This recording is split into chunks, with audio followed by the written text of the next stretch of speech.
foodies, when is the last time that you took a warm bite of some ooey gooey crab dip fresh out of the oven?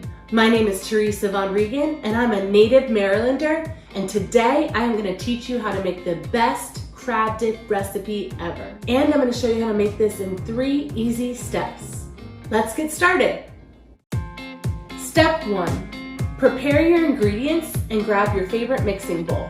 Step 2. Mix all your ingredients together.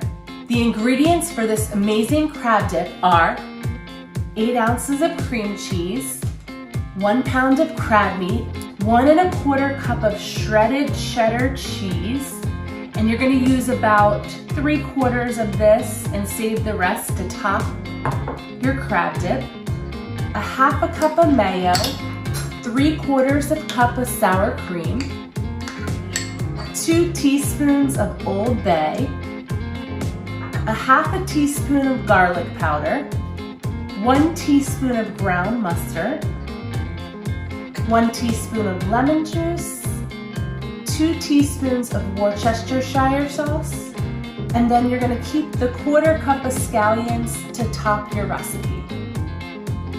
Once all your ingredients are dumped in, then mix. Step 3.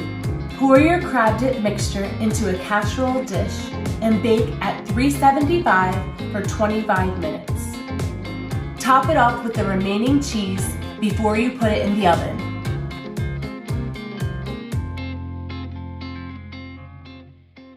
Your crab dip will come out of the oven a beautiful golden brown.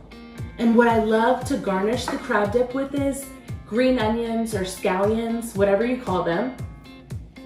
And then crab dip is served best, in my opinion, with French bread.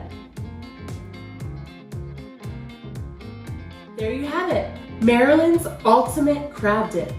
And don't forget, smash that subscribe, hit the bell, and like and comment below with what recipe you want to see next. Bye for now, fam.